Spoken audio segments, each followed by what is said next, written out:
Welcome everyone to another episode of Selva Azteca inside of Planet Coaster. We are here yet again. I say that every time. We are here yet again, building in Planet Coaster. Obviously, I want to actually change it up a bit and maybe film some different types of videos. I was thinking of maybe doing my most anticipated coasters of 2020/2021, seeing as though a lot of things will be cancelled this year. So let me know if you want more real life theme park topic videos, and I may consider actually going into doing a couple of them. So I was thinking of doing some of them, and tomorrow, I don't know if it's tomorrow for you, but I was thinking of bringing back the beautiful series that is recreating Shambhala at Port Ventura, because I've been filming some, recording some time lapses of me remaking the coaster layout because I wasn't too happy with it. I wanted to make it like perfect. So I spent a few hours yesterday and the day before just making the layout again, with the original plan application. So the actual track is exactly over the top and not just a Google Maps image. So the track is completely accurate now. Because it wasn't exactly accurate before, so I'm not going to get right onto building that straight away. I'm literally just doing the track, and later on I'll probably go back to properly doing Shambhala after Red Force.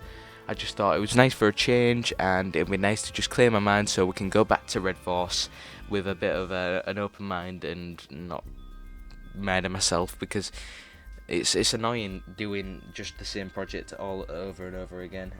So I've just taken this little break, and I'll just add to bits at just one at a time, because I'm not like the other recreation YouTubers. Like we've got Ashley, My Curious Mind. He's just released Tidal Wave, which is beastly. It's nice, and it's just like amazing. It's got 177,000 pieces, which is like crazy for one creation. And then you have Lokin and Digital Dan and all them lot. I'm just not like that. I can't just stick on a project for days upon days, hours upon hours, and do it like constantly for weeks. I can do bits at a time, but it's not easy. For me anyway. Yeah.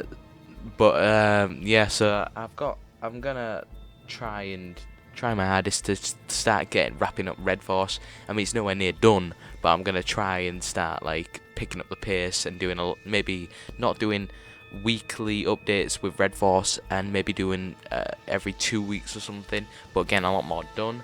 That way it'll be easier, and I won't have such a tight schedule to upload the videos, but there still will be the weekly Planet Coaster videos, because we do have Selva Azteca every 2 weeks, and I'm going to start uploading a couple of theme park related videos like I've said. But yeah, let me know your thoughts. If you've got any other suggestions for videos, that'd be perfect.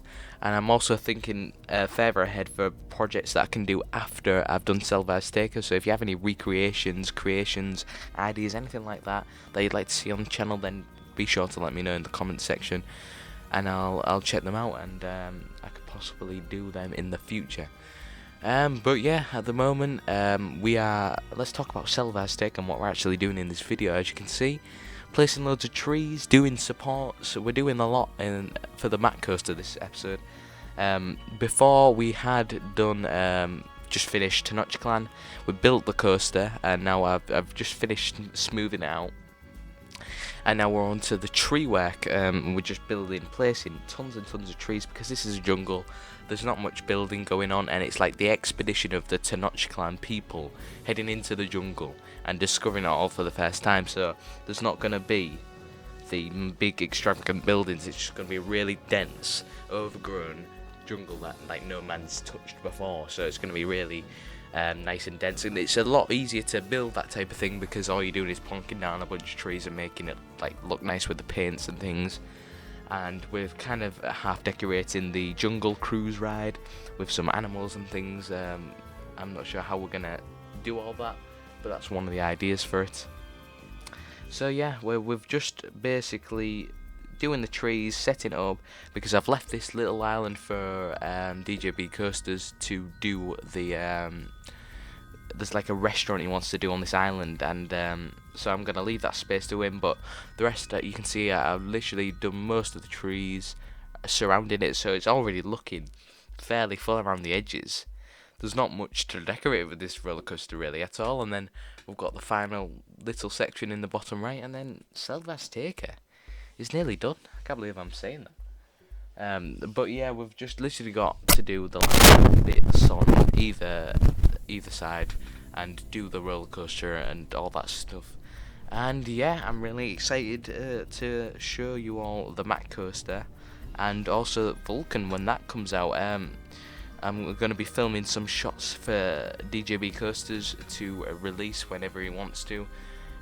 So that's something to look forward to. We've got Vulcan with a nice pre-show and the full ride experience it'll be.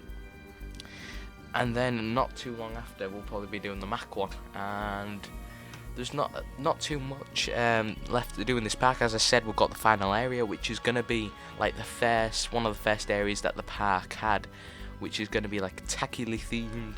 It's going to be, to keep that realism, we want to have this bit be like one of the oldest sections of the park, so the theming's not top notch, and you can tell that is the older section. And we're going to have like a rusty old nice maybe B&M sit down, or as you can see what we've got there at the moment is a dive. I'm not sure if we'll keep the dive, but we're going for something older, something more classic and maybe a bit rough, one of the worst rides in the park. And the Mack Coaster is going to be the most new, the most modern. It's going to be opened in 2020, which I'm gonna try and make a park map for this park, because I think that'd be quite a cool challenge to do. Knowing that, I'll probably end up not doing it, but I just wanted to see if I can try and bump up the realism of this park up. I think a park map would be one of the ways to do it. One thing I have noticed about the park is that there aren't many things other than the coasters and the dark ride. So I'm thinking around going back to some of the areas that were finished and maybe just plonking down a few smaller scale, maybe toilet blocks, just things like that to add to the realism, so it's not like a terrible park actually in game as well. I think that'd be a decent thing to do. And so we're just gonna fill in all the areas, and then, as I've said for about 5th time this episode, we will be done with Selva Azteca. So yeah, another shorter video today because as I said, there's not much that I do get done, even though it fills up quite a large space. And yeah, Shambhala to look forward to, Red Fort in the coming weeks, and some real life roller coaster theme park related topic videos. So remember to comment about them. Moving on, I wanted to talk about something a little bit different. I just wanted to say a massive thank you to everyone for their support, because we're nearly at 100 subscribers. We're at 94. We're about 6 subs off becoming 100 subscribers. I can't believe that, because I remember when we was on like 10, and it's just crazy because it's such a small number, 100, in comparison to theme park YouTubers, other YouTubers. And I think every YouTuber said this at the time when they got like 100 subs. But I just never thought I'd get it. So hopefully we'll get that pretty soon. So if you're new and you fancy subscribing, there's nothing stopping you really. It's just that big nice red button waiting to be pressed. And so if you feel kind enough and you really want to, you can always subscribe. If not, it doesn't matter. But yeah, we are at the end of the video now. I'd like to thank you all for watching, and I will see you all in the next video.